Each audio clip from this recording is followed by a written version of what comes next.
Chairman Mao, Jamie Howe, Ho Chi Minh, Asif Din, Václav Havel, Graham Saville, No Surrender, Percy Fender, Guerilla Cricket. Welcome to Guerilla Cricket, founded in 1864 and resident at Lord's since 1877. Today, we are going to focus on Middlesex. I have to hold my hands up in full disclosure and say that they've been my county since I was 13, which was 1972, if anyone's counting. And I first started watching them when they were playing in the John Player League on Sunday afternoons. 11 times county champions, the club has a proud history of developing so many great talents like Denis Compton, Mike Gatting, John Emburey and Andrew Strauss, to name but a few. And this tradition continues to the modern day with a very exciting group of young talent coming through with the likes of Robbie White, Bamber, Luke Holman. My guest today to discuss the business of ensuring the growth and good health of Middlesex is CEO Andrew Cornish. Andrew, a very, very warm welcome. Thanks, Tony. Great to be here. Great to have you. Well, let's throw you an easy one to start with. A little bit about you, from airports and airlines via Somerset to CEO of Middlesex. Tell us just a little bit about that journey. Probably everyone will switch off at this point. I have to talk about the cricket, not about me. But, anyway. I don't really know where to start. I mean, probably 100 years ago, I said to someone, God, one day I'd love to run a cricket club. And actually, there is some substance in that. When I was doing my MCC probation, I played in a couple of games where a guy called Jim Coombs was the captain of the MCC side. Oh, wow. The Aston Villa used goalkeeper. To play for Aston Villa, yes. That's right, Aston Villa I saw goalkeeper. him play many times, both disciplines. Yeah, Jim went off to be the chief executive of Lancashire. Mm-hmm. Thoroughly enjoyed playing in those MCC games with him. It dates it. I think Dennis Amos was in the team. Yeah. I was not at that level. I've got to stress to your listeners and viewers. Okay. I'm not trying to put myself in that sort of sphere. I was just a young kid at university trying to get on and play some cricket. But Jim was a really great guy. And then when he went to Lancashire as the chief exec, I sort of followed his career a bit and ironically ended up running Manchester Airport, but still kept harping on to people that ever listened. And they said, what are you going to do when you grow up, Andrew? It was, God, I'd love to have a job like Jim Coombs had, and not the goalkeeper bit, but the being chief exec of Lancashire. And that opportunity came along. I was very, very lucky, right place, right time. And I got the opportunity to go to Somerset, which was very exciting at the time, as opposed to going to run an airport somewhere in North America, which had been on the table. So a swift career move, but something I'd always wanted to do, following the dream. I think I've been to most of them in North America. I probably landed at whichever one it was, but there we go. Well, look, Middlesex has a long and proud tradition, 158 years, 145 of those playing at Lord's. Does it still feel that there's a huge opportunity to grow the Middlesex membership base? Yeah, absolutely there is. I mean, I guess the first thing to say with the membership base is, considering what we've been through over the last couple of years with COVID and what society's been through, and what we've seen with a number of other sports organisations, membership clubs of any sorts of walk of life, we've been very privileged, not lucky. I think you make your own luck. We've been very privileged that we've had such loyal membership base that actually our membership numbers have remained very stable. And for that, a huge vote of thanks to our members who, at the end of the day, they own the club. So always got to differentiate between membership and season ticket holders. Our members are not season ticket holders. They own this club. Mm-hmm. And we always need to remind ourselves of that and make sure that they're aware of the responsibilities that go with that. And they certainly step up to the plate when it comes to that. Well, I've got to say, as a member, as well as doing this, during the times when there wasn't cricket to watch, I did feel very well communicated with. And I've said this before, but in other interviews with other CEOs, the communications I got in terms of frequency and readability and just general feeling of wanting to keep me posted of what was happening were exemplary. So thank you for those. Now I still meet a lot of people who confuse Middlesex and the MCC, and they forget that as a club we play at Lords, but we don't own it. Can you tell us perhaps a little bit about the kind of both the upsides, but also some of the challenges of that status for Middlesex? Big club, big history, a tenant at a wonderful home. Tell us how that works a little bit. So let's be really clear that the upsides far outweigh any downsides by a long way. So they're not even in the same scale. So it's every young boy, young girl, young person's dream to play cricket at Lords, and we provide that opportunity to young cricketers by being here and being the home club. We had the MCC Women's Day last week, where we had a Middlesex team and a Sunrisers women's team both playing here at Lords. So it's opportunities and both won. Very good. Yeah, both won convincingly. And Naomi Datani scored an absolutely wonderful 100 to cap it all off at the end there. So that's fantastic. Yes, you asked me, does it bring some challenges? I'm not going to duck the question. It does bring some challenges, but we work really closely with the MCC to minimise those things. So it's clear that from time to time we're not going to play all of our cricket here. When the 100's here, when England are playing here, obviously we're not here. But we need to work through that, and we've done a number of things over the last 12, 18 months that have perhaps made things feel a bit more like home. So the men's professional squad have trained here all winter, whereas previous winters they would have been a bit more nomadic. They've done small things like, we've worked with the MCC to provide them breakfast in the mornings, so they get here nice and early rather than the traffic issues around London that we all know about. And that's produced a real sense of not just camaraderie within the playing squad, but also between themselves and MCC colleagues who've been looking after them so wonderfully this winter. And that really, I'll be the first to say I was slightly sceptical to begin with about how the impact that would have. But actually seeing a settled bunch of people arriving here 7:30, 4 mornings a week, and then getting on with their work really professionally in the indoor school has been an absolute delight. So the light goes off in my office so I don't move around too much. I'm going to have to make it come back on. There you go. Apologies for that. Actually, it didn't change much on the screen. You'll be happy. Oh, okay. My apologies for that. We've also, Jamie Cox has arrived here as the Assistant Secretary responsible for cricket. He's very, very keen to help Middlesex and Sunrisers where he can, and has already made some differences in terms of things that will happen.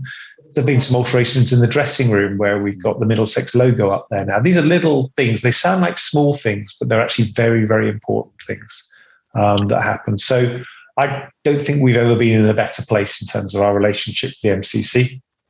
They have a lot of other cricket to put on, but we do provide, as Middlesex, the majority of the elite cricket that's played here. So we have a very healthy relationship, and that will carry on for the next 150 years, I'm absolutely certain. Oh, well, I hope you're right on that one. Well, Middlesex is the major London cricket club north of the river. I won't say the major London cricket club because I know I'll just upset people south of the river. So I'll just stick to the north of the river. So it has a huge and increasingly diverse potential fan base.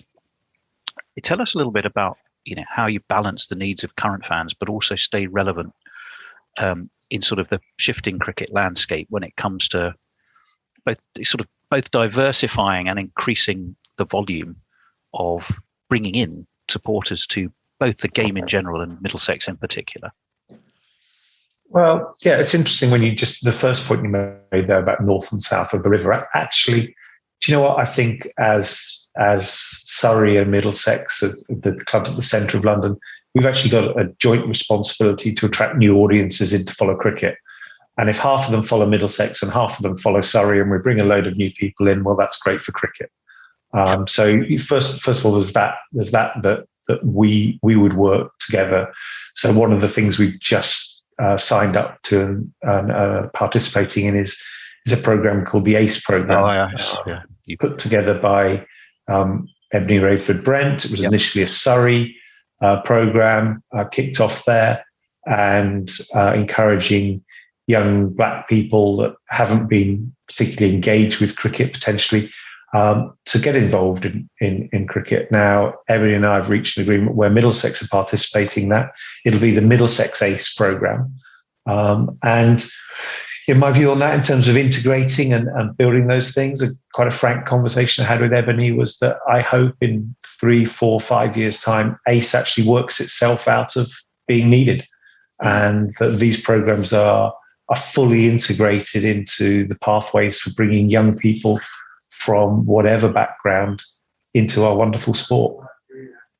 Yeah, no, we've had Ebony and Chevy onto the show. And have been huge supporters of that. So that's fantastic. Do you talk with your colleagues at Surrey on a regular basis? What was really interesting, what I heard you say there, which was really fascinating to me, was a kind of a sense of responsibility for all of London shared, which I quite like. I mean, I was just being sensitive because I know I've got so many Surrey friends, even though we're always teasing each other. But that was a really interesting point of view, that kind of the capital city responsibility that you share. Tell us a little bit about how you have those conversations.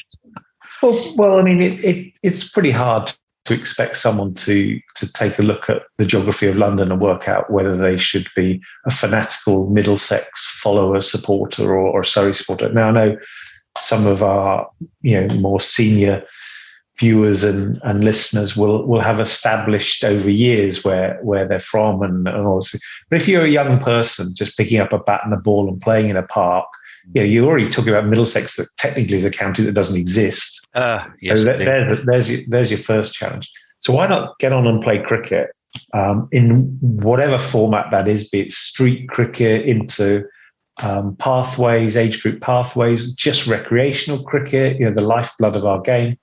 And then we'll worry about whether you have to be affiliated to Middlesex or Surrey. And as you know, and I know from my Somerset days, we have a lot of members that have membership of Middlesex and of Surrey, and then Somerset membership of Somerset and Gloucestershire, because at the end of the day, cricketers, it's a little bit less tribal than, I might be shot down in flames here, but a little less tribal than football.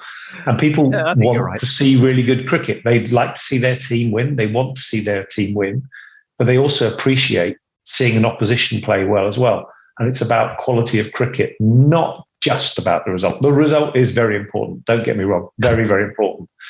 But if it's really good cricket, that's what counts for a lot too.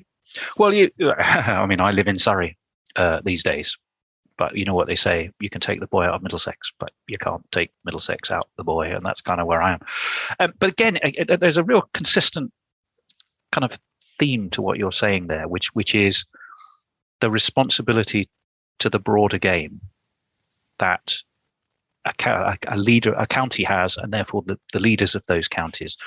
And with everyone I've met in your position at other counties, it's one that, the broadening of the game, the championing of the game, the inspiring people to play to not just enjoy the game by watching it, but also play it. That sense of responsibility has kind of shone through every conversation I've had.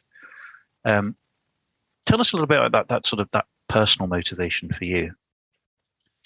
Well, I mean, at the end of the day, cricket it's a pyramid, isn't it? And there's only 11 people that can go and represent the team. There might be a squad, be they a men's team, women's team, boys team, girls team, whatever teams we've got. There is a natural process where there's only 11, 12 or 13 players going to play. So, if you only have 11 playing in 18 counties and maybe some national counties, you've not got many people playing cricket, have you? I mean, it's very simple maths. So that pyramid says that right at the bottom there, you want lots of people coming through pathways that can become the best cricketers they want to be, or they're capable of being. But not everyone's going to make it.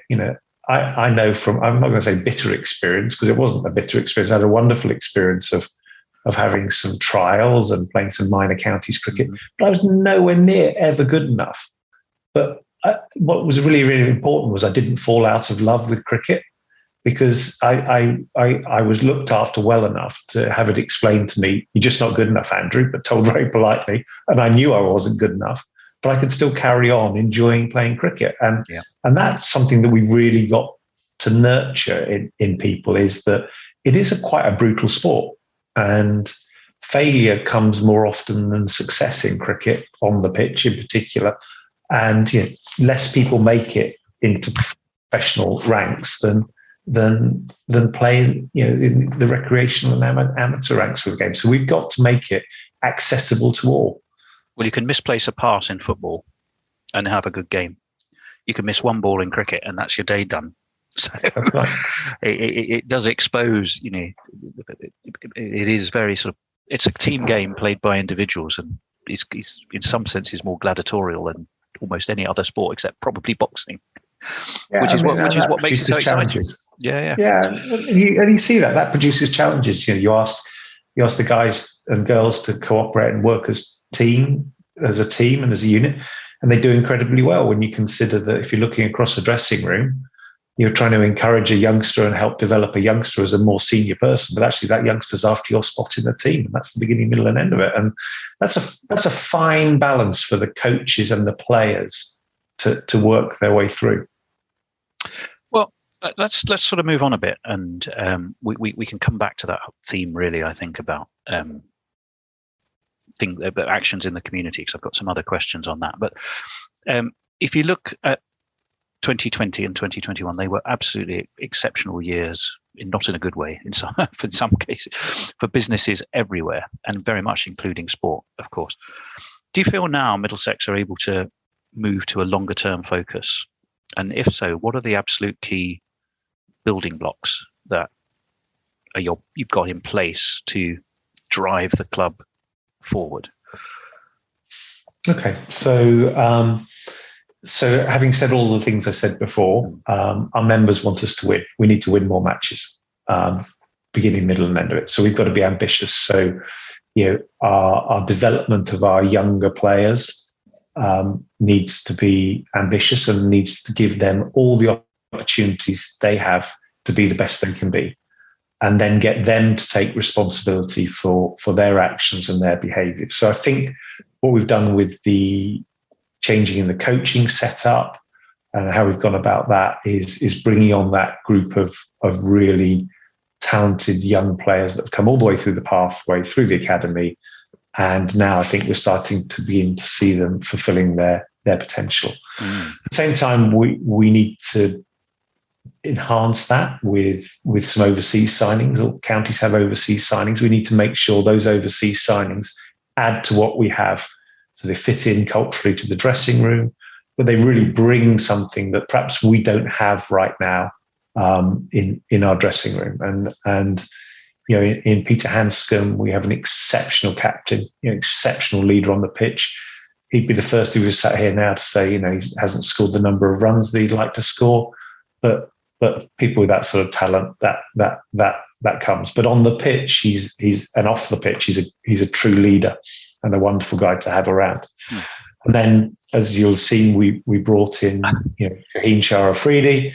That shows our ambition. That shows the level of our ambition. The ICC's Young Cricketer of the Year last year. We all saw his matchup with Marnus down at Cardiff. 2-0, I believe. Massively entertaining. I think it's 7-0 at the moment. 2-0 in that match. 2-0 in that match, but 7-0 overall, or 8-0, I think, something like that. And that shows the level of our ambition. So from a cricket standpoint, winning more games. Similar applies to the Sunrisers. Sunrisers are very new.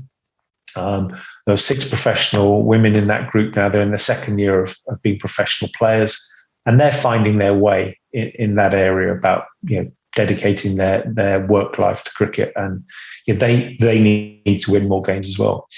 We then need to win a bit more off the pitch. So this is related. One thing I can say with a slight smile on my face, because I think we're heading in the right direction, is we haven't showered ourselves in glory off the pitch either. So we've been united. Our performances on the pitch haven't been great for either Middlesex or for the Sunrisers, and some things that have happened off the pitch have not been ideal. You had some things to sweep up. I wasn't going to probe those in details, but we know that's okay. We know they're there. We're honest and open about things. That's the best way of addressing them, and I think we've addressed that. And that leads into getting to a place where there is financial sustainability in the organisation, in the club, so we can look forward and invest into the future. So the recruitment of a new CFO to bring more financial rigor and transparency around the club is very, very important. Come back to my earlier point of maintaining a stable membership base has been wonderful over these last couple of years. I mean, that's not something that all counties can say, but now we need to move forward and grow that. And some of the things that we've put into our membership packages in the last 2 years, where we've offered people the opportunity to invite a potential new member along, they look quite exciting. And we've got over 1,000 potential new members next year who are taking advantage of the gift pass that we've given. Yeah. Now, our challenge is, like you said earlier, is to communicate with them really, really well, make their experience really exciting here at Middlesex, and they get to a place where they go, yeah, I've enjoyed that. I'm going to sign up and become a full member. Now, if we could add 500-600 to our membership base next year and the year after and the year after that, that has a huge impact on our club.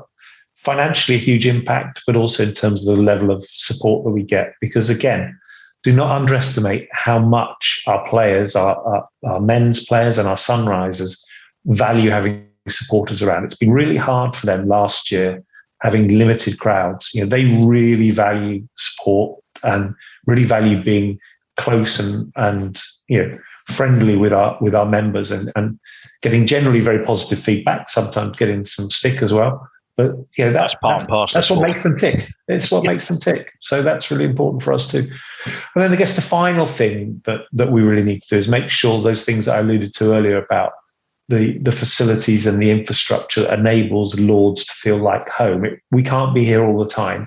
So we have to have some facilities that our players and our members feel like home. So an outground strategy, both for playing and for training, that has a long-term future, as opposed to being too nomadic and not having the same quality. So we'll invest in those. So those would be the key platforms.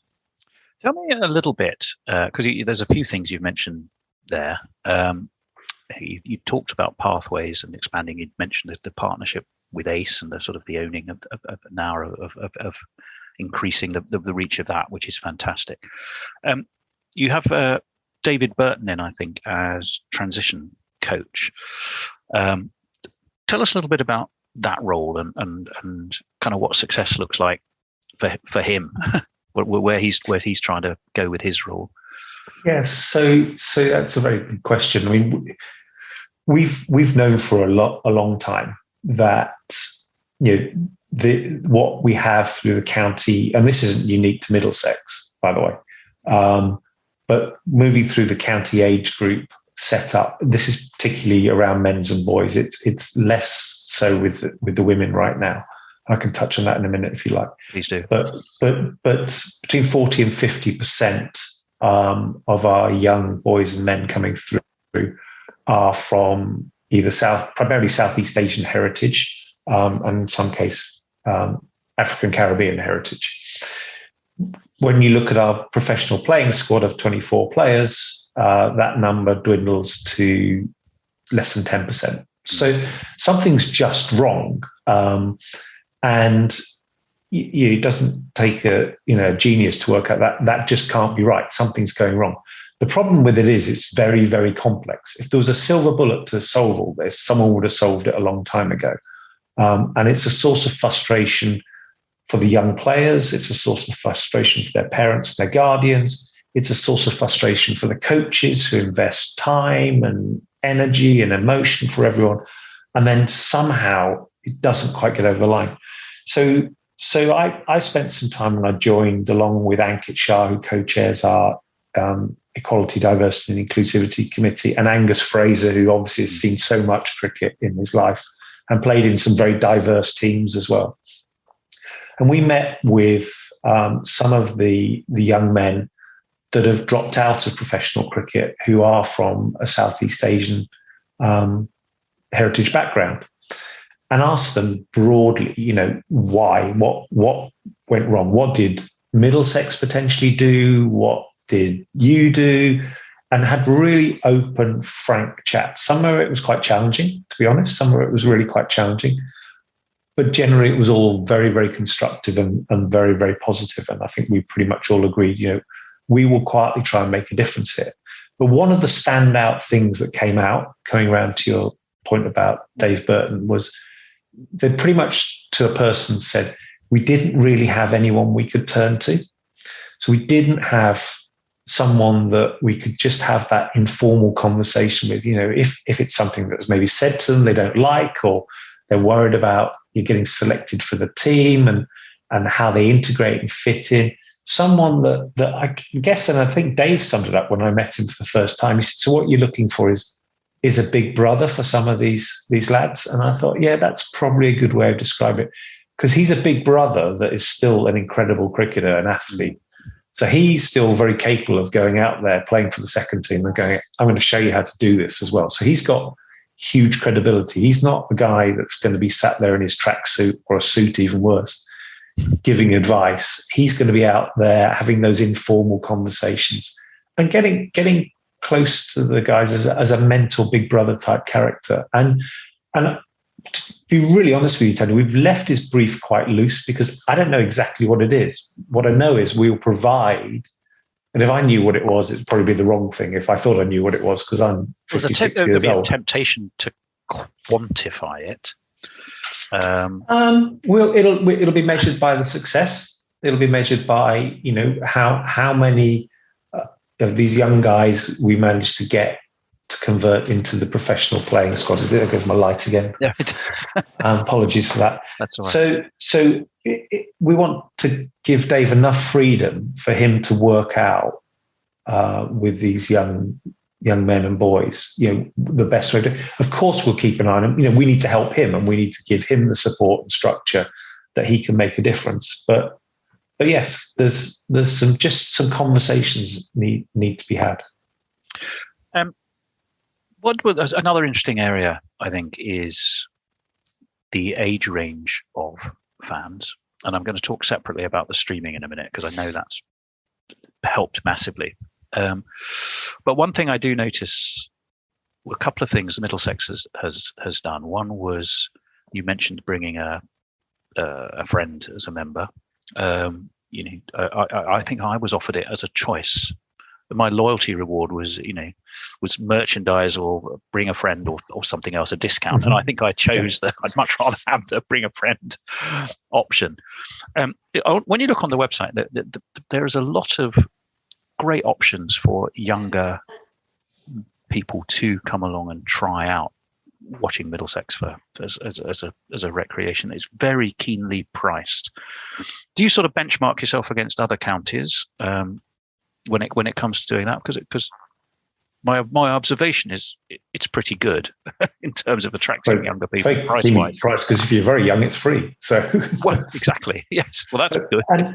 And that's So that's really important. I mean, we benchmark ourselves against other counties, other sports, I would suggest, as well as other counties. Again, that's quite an important thing to do. And really, we're in a place where we want to get people in as young as we can, get them interested in cricket, and become lifelong supporters, like a lot of our supporters and members are now. And I talk to people in the Middlesex room, they've been coming here for 50, 60 years, which is just absolutely wonderful. I remember coming here with their grandfather. We want to help that process going along. So, we begin at the lowest level with absolutely no cost at all to becoming a member in an association. And then there are some costs come in. Being honest, those costs are only really covering our costs. There is a cost to serve the membership, to build collateral, send out mailings, membership cards and things like that. So really, until you become pretty much a fully fledged member, it's not a profit stream to the club. It's getting people involved with the club, and we try and make as many interesting activities and things. And there's a whole different language. I read some of the stuff and I read some of the articles myself, and I have to, I can just about make out what they're talking about. But when the players start talking about, well, they were stoked about an event, something like that, I think that means they were pretty happy about it. Yeah. trying to talk to young people in the language that they understand and how they communicate with their peers as well, I think is really, really important. Well, let's talk about the streaming, because if you want to find silver linings in darker clouds, I mean, I think the pandemic has kind of forced that. Now, I know I think both Somerset and Warwickshire had produced numbers that said about 60% of viewers were 18 to 34. Now, that has got to be a good thing when you look at the average age of a county member. Not that, hey, look at me, we are what we are. But what has Middlesex specifically been doing to kind of move or woo those younger viewers online and say, now you can get here you come in now and actually watch it for real, watch the Blast, watch the Royal London, watch the county game, because it's a very exciting stat, just how that demographic balance has moved younger, I think. It is, and it's about an attachment and an association, because at the end of the day, when I've heard things said when I joined cricket. I've heard people saying about, well, county cricket will die with this generation of members and and actually it's just not true. If you go back and you look at the photographs of county cricket over the last 100 years, broadly the people that are watching are of a similar demographic.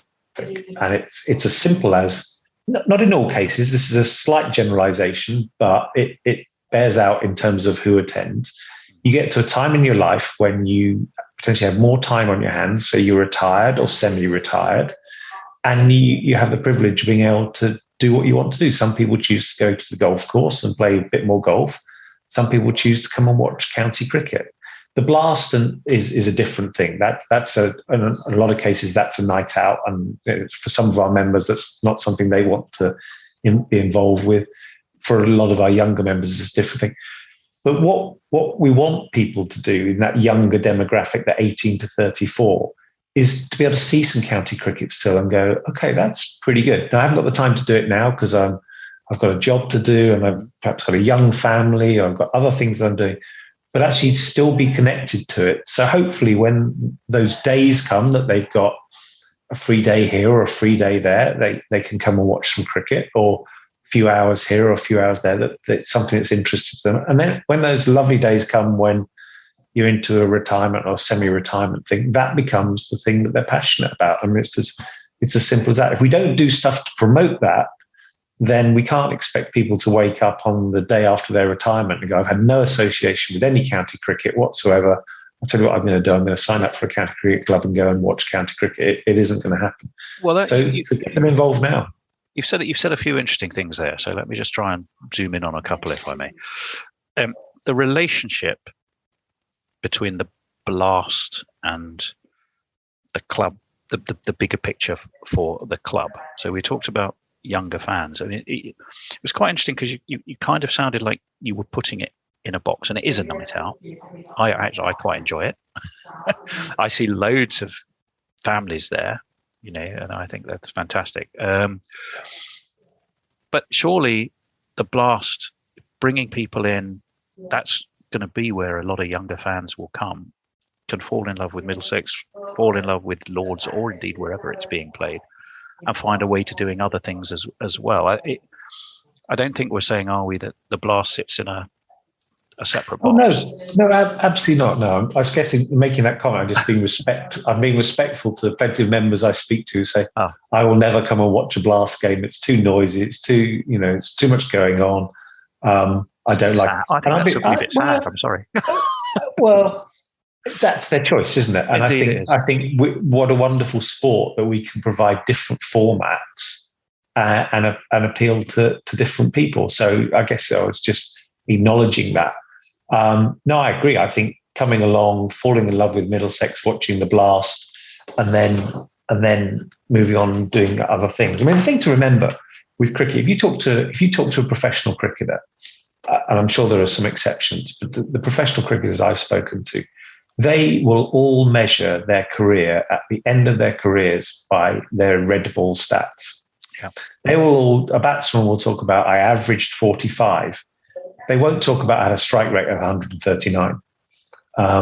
They will talk about their red ball stats. Now, their white ball earnings might contribute significantly to their lifestyle, but I think they, as professional athletes, will measure in the majority of cases that they've told me by what happens in red ball cricket, because red ball cricket is the pinnacle of cricket.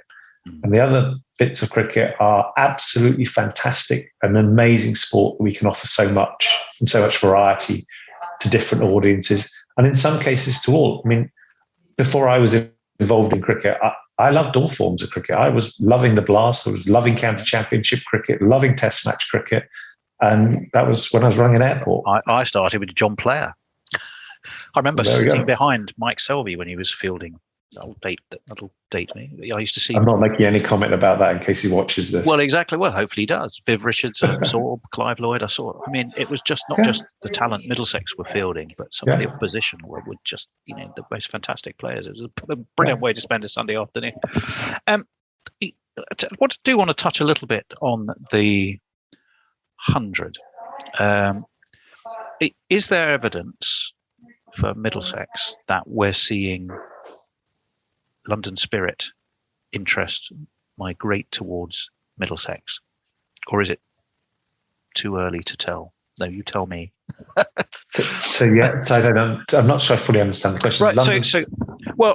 So we have a team playing at Lords. Mm-hmm. Our Middlesex players play in different places. Are we seeing the 100 starting to find people who are going, oh, I like this. I wonder if I could start coming to watch more cricket at Lords generally, and that would then lead them to Middlesex. I guess I'm fishing really for the early seeds of a pathway that takes people from the franchise to the county. That's what I'm looking to see, if there is anything there. So absolutely, what the strategy set out to do was to find new audiences, and there is no doubt that the 100 has begun to find new audiences. You have to remember it had quite a difficult start. The first year was cancelled. Last year, there were restrictions on overseas players and overseas superstars getting here because of COVID restrictions and actually having COVID. I think for me that the big standout for the 100 last year was women's cricket, and the double headers and the support for women's cricket. And that is bringing in new audiences, family-based audiences, which is what the 100 set out to do. And they will, there were people watching cricket on TV, coming to see cricket. They'd never been to a cricket game before. And all the research that's been done around the 100 says that those people, a lot of them want more cricket and will come and find more cricket. We need to make sure that we're the first door they come knocking at. I certainly hope so. Now, a lot of people have kind of drawn or made a direct connection between England's disappointing test results of late and the timing and structure of the county game. Do you think that the structure and timing of the championship in 2022, not worry about what we don't know yet, but do you feel that for this year it is going to start improving the quality of performance across the board? Hey, I'm a chief exec. I'm not a coach, and I'm certainly not Sir Andrew Strauss, who is definitely the right person to be leading this, and probably the right person for you to ask that question to. Yep. What I can say is that the county championship has got more cricket in the middle of the summer. Yes, that, from what I hear from the coaches and just instinctively to me, says that's got to be better for performances and a closer alignment to Test cricket. What I can say with a degree of authority is that this is really good news for members. That they're getting, as lovely as it was here the week before last against Derbyshire and last week in Glamorgan, it's still very, very chilly. And it would be really nice to be watching some cricket for our members in the peak of the summer. And some county championship cricket is going to happen in the peak of the summer. Now, people would always like more, but this is a good step in the right direction. That's good to hear. How would you respond when people register a fear? I mean, you have to unpack speculation on what you read from possibly reality going forward. But a lot is spoken about franchise structures, city bases for the 100. Do you feel that some fans' concerns are justified, and particularly around, a kind of a what's the word I'm looking for? A centering around the Test match grounds, and a potentially therefore marginalisation of some other counties? Is that something that registers on your radar, or not? No, it doesn't. I mean, I've heard it talked about, obviously, and you read the press like anyone else does, and I think this conversation's been going on for the last 20 years anyway. It's not a new conversation. What I would say is, decreasing the number of counties or centralization just reduces the opportunities for young men and women to play elite sport. So I think that's totally counterintuitive. If anything, I'd be going the other way, to be honest.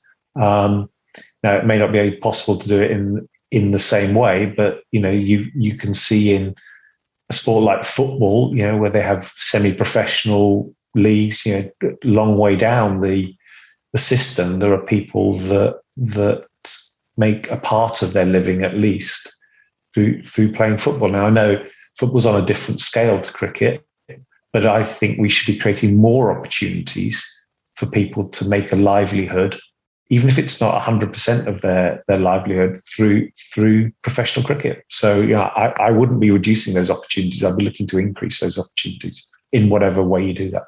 Well, that's also good to hear. Okay, so I'm going to ask you to project yourself forward now, you personally, Andrew. If it was 5 years from now, we're having a beer, and I'm asking you, well, Andrew, the last 5 years, what were the highlights? In other words, when you look back 5 years from now, what are the things that you think success will have contributed to what you want success to be? So they're probably they should be aligned to the things that I said earlier about the platforms that are really important. So, I would like to see Middlesex men's, women's, and Sunrisers team with some silverware. It is a performance-based sport at the end of the day. Yeah, so let's have some silverware. Let's be realistic, though. We're not going to win everything tomorrow. So let's start on a journey that's being better than we were last year, and let's get some more wins under our belts. Let's sort this issue out in terms of inclusivity, in terms of diversity and inclusivity from a playing standpoint and from a membership standpoint. So let's truly make sport, the cricket, a sport for everybody. Beyond, race and gender, there are huge issues in cricket around socioeconomic issues that are less obviously visible, but they are issues that keep people out of following the game, and in some cases participating in the game. Things that we are trying to address here at Middlesex. So I'd like to see that moved on significantly.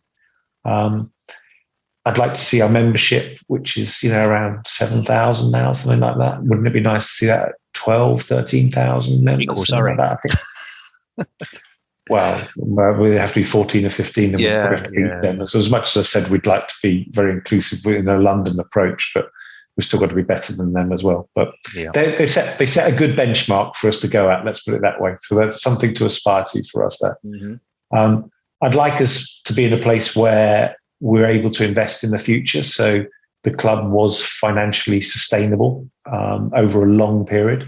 We're not in a bad place now, but I think it would be nice to be able to look 5-10 years ahead as opposed to 3-5 years ahead, which will enable us to invest in other things, which again help to grow the game of cricket overall. Because if you grow the base of that pyramid that I was talking about, then what comes out the top of the pyramid is likely to be bigger and better as well. Well, so wins, inclusivity, doubling membership, investing in the future, and growing the base of cricket across our area, which have beyond our own area, because we're owning all of London jointly and beyond. Those are worthy and highly supportable objectives.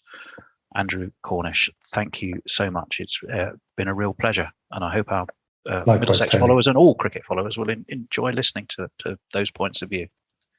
Thank you, and thanks for continuing to support. Guerilla cricket. Revolutionary cricket commentary.